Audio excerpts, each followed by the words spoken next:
老子水多水便宜，我换水换到饱。我们使用的是什么？转化法，化工大法。所以呢，人家已经玩了40年了。那如今到底有多少家这种大型的渔场呢？在马来西亚。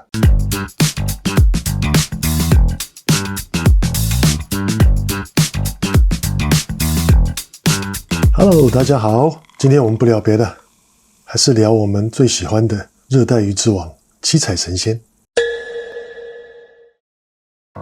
只要你涉足过水族圈，你就一定听到很多有关于七彩的鬼故事。例如说，这七彩比你的女朋友还娇贵，水质差一点，她就绝世给你看。总之啊，她就是水族界出了名的娇贵大公主。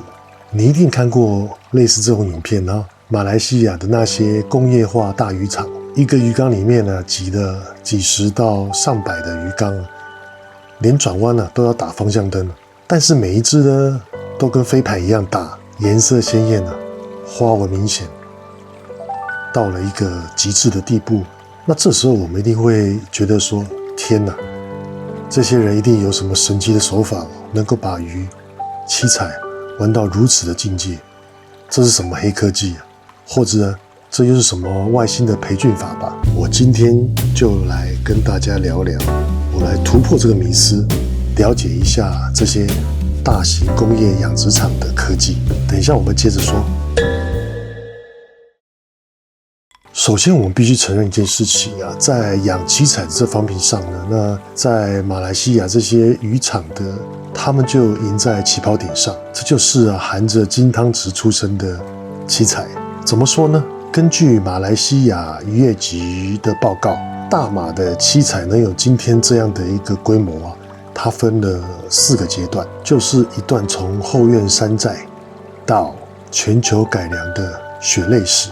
1980年代是萌芽期那时候东南亚的观赏鱼老大是新加坡和泰国。那马来西亚的槟城和霹雳州的这些华人年纪大的长辈，我们叫他阿伯发现自家后院的那个山泉水和废弃的锡矿湖的水直接就可以使用了，直接就是极致的弱酸性软水。于是他们开始在后院呢养野生七彩，但这时候还纯属副业。到了1990年代是他们的黄金爆发期，大马七彩突然基因觉醒，在品系上面疯狂的改良，成功稳定的培育出震撼全球的像是豹纹松石还有白玉这些品系。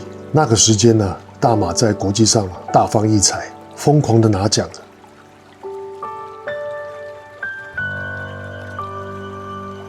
于是这些阿北的后院就变成一个个联动铁皮屋的工业化大渔场。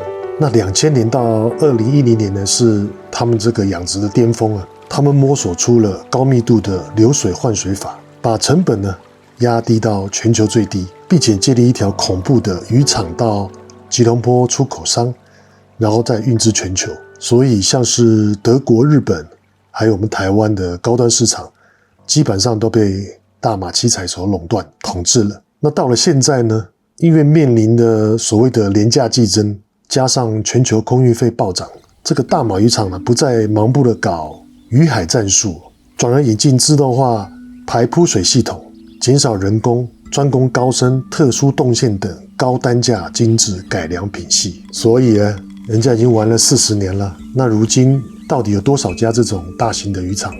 在马来西亚，根据联合国粮食及农业组织以及当地的出口商常态的登记计算大马目前专职与兼职的七彩繁殖场总数大约在150到250之间。其中呢，拥有500个鱼缸以上可以直接对外出口的核心大渔场、主力大渔场的话呢，全马大概有50到80间。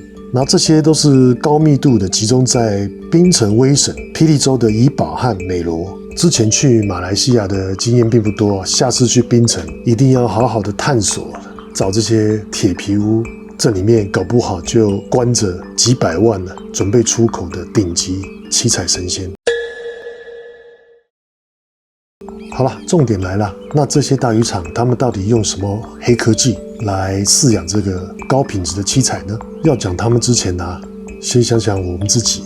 我们自己是怎么养七彩的？这冬天必须要开加热棒，然后那个电费也高得不得了。那之前也有提到人家马来西亚它的全年天气温度稳定在28到32度。更气人的是他们最核心的控水战术是什么？就是老子水多，水便宜，我换水换到饱。他们的过滤策略是这样子每天一定换100%的水，疯狂一点甚至每天200%，也就是一只七彩刚刚好吃完了一次汉堡，肚子饱饱，准备拉一泡高氨量的便便来污染环境，结果轰的一声，一道大水冲过来，便把刚刚那个高容量的氨全部冲走。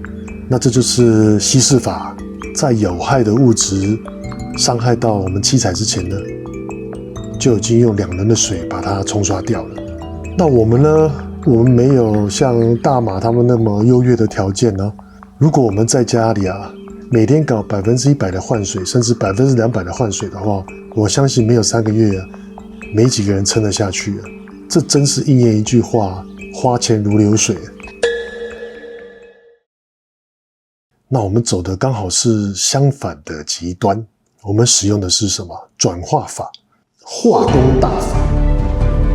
领教一下老夫的化工大法，我的内力正在消失。既然我们不能够及时的把废物冲走，那我们就在我们小小的缸里建立一个微型的生态圈。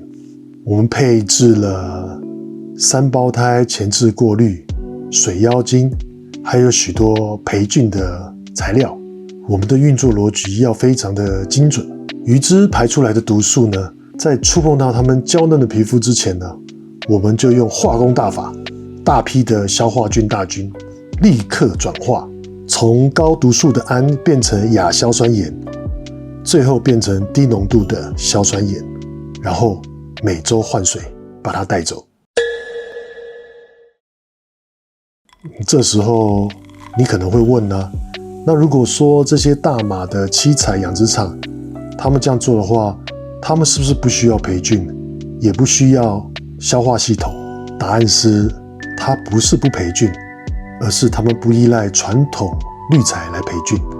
根据国际观赏鱼协会针对东南亚繁殖场的实地调查报告显示水族教科书教我们要爱惜消化菌，但对于高密度的工业渔场来说细菌太多有时候是一种灾难。首先渔场里那些鱼缸难道真的没有消化菌吗？有的，只要是有水、有固体的表面，那消化菌就会附着。所以渔场最核心的培菌基地就是鱼缸的4面玻璃壁，还有里面的 PVC 塑胶管。在商业高密度养殖下，他们有时候最怕的不是氨而是异营性细菌大暴走。当几百只鱼挤在一起疯狂吃着这个牛蟹汉堡的时候，水中的细菌以指数性繁殖，一不小心七彩就得了黑死病，或者是毁灭性的烂鳃。所以大部分的渔场的操作都是直接换水。那为了防止鱼只因为环境剧烈震荡，分泌过多的粘液而滋生细菌他们会定期的往水里下这个微量的福马林、黄药或者是抗生素。那我们知道这些亚鱼下去那所有的消化菌全部白白升天了，要重新培养。但是渔场主人则拍拍屁股说没有差，再过4小时我又100%换水了。所以我们这边总结就是大型的渔场它运作模式，它要求的是高周转率的方式，他们容许了一定的消耗，只要是产量大能赚钱就行了。而我们自己的鱼缸呢，我们得必须做到精准控制。我们要求我们自己的每一只鱼在品质以及健康上面能达到一个最佳的状态。那好了，今天的讨论就到此了。你是不是也为了培菌做出了哪些疯狂的举动呢？可以在下方留言跟大家分享一下。谢谢大家，我们下次再见，拜拜。